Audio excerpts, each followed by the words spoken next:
Gordon Brown says he's talking to car firms on Merseyside to make sure the government is doing all it can to help them. Mr Brown was speaking as he and the rest of the Cabinet met in Liverpool.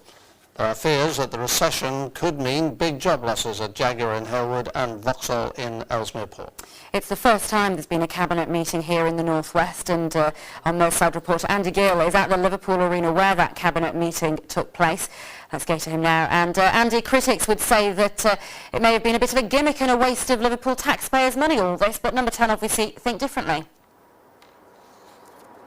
Well, Mr Brown has said that he's not thinking about an election this year, but it's worth bearing in mind that there are key electoral battlegrounds here in the North West.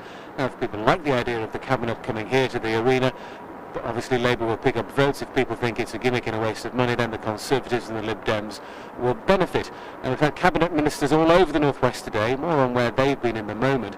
But first, here's a look at how Mr Brown's day on Merseyside began and ended.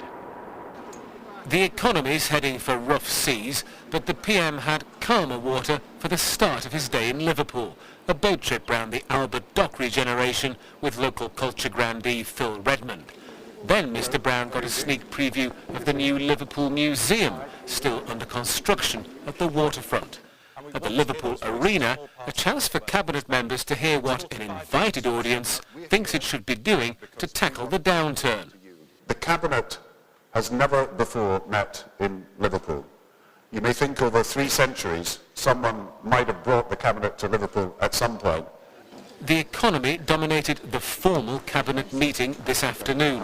The PM was asked what hope he could give to people in local car factories. I've talked to Jaguar and Land Rover workers, and I've talked to workers at Vauxhall only today.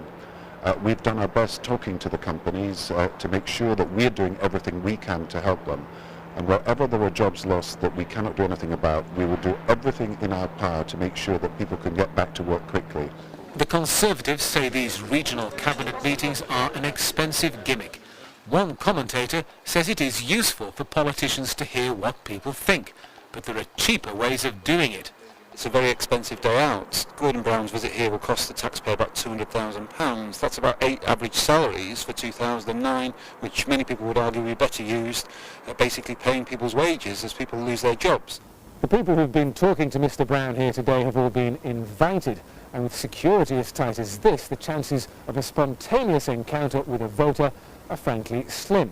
So we asked some voters ourselves what they make of today's event. Well, it's cost a hell of a pile of money to get that load up here, isn't it? They're elected by the people, so they should sort of try and get involved in the communities. We don't see anything of it, do we? It's all behind closed doors anyway, so... I made up that they're coming out and finding out how we're living and what's happening in the towns and cities. Mr Brown also said other cities could learn from how Liverpool used capital of culture to boost tourism. Well, Number 10 tell us that the Cabinet meeting here lasted for about 2 hours, dominated, as we said, by the economy. They discussed what's happening in the Eurozone. They discussed the fact that the US is in recession. What people here, though, will want to know is what Mr Brown's words about the car industry and others, for example, what that will mean in concrete action. That's really what people want to know after today's events. Back to you. Thanks very much, Andy, in Liverpool. Well, you couldn't walk around the region without tripping over a government minister, literally, or his entourage. Well, we've never seen anything quite like it, but were there any real answers to the very real questions on everyone's lips? And is there any real prospect of good news on the horizon? Here's Jane Barrett. It was a ministerial meet and greet, with more government ministers in more regional towns than ever before. John Hutton meeting apprentices at Birkenhead's Camelard shipyard.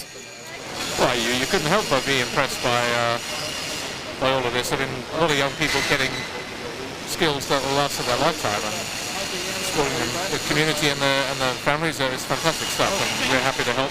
A positive bit of PR puff, perhaps. Outside, there were pressing questions to be asked. Why have been such a mess? We're all a mess, aren't we, supposedly? What about interest rates? What about savers? What do you want to do about reducing mortgage rates for first-time buyers? Not into politics, to be honest. I'm not. I thought Tony Blair was gorgeous. There were plenty who did want to get a serious political message across, held back by a heavy police cordon. as was the family of Barry Maguire, the Liverpool man held hostage in Nigeria since September. We want them to act now before summer happens, not after summer happens.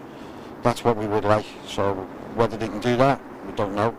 No answers too for the father of Michael Shields. We know Mr. Saw's got the power to release him and he's still in prison, so it's been really odd.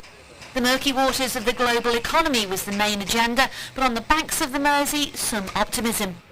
Just a few hundred yards away from Gordon Brown at the arena is Liverpool's new waterfront development. £100 million has been spent on the new museum and canal link, and behind us also the new Mersey ferry terminal. In 48 hours all of this will be transformed for the transition party, bringing an end to Liverpool's year as capital of culture. And it's that year and this kind of investment that some say will help Liverpool to weather the economic storm. I think it's in a slightly different position here because, I mean, for years everybody's been saying about how far behind Liverpool is, you know, and what we were trying to do in 2008 is sort of close that gap. So I think we don't have as far to fall as others.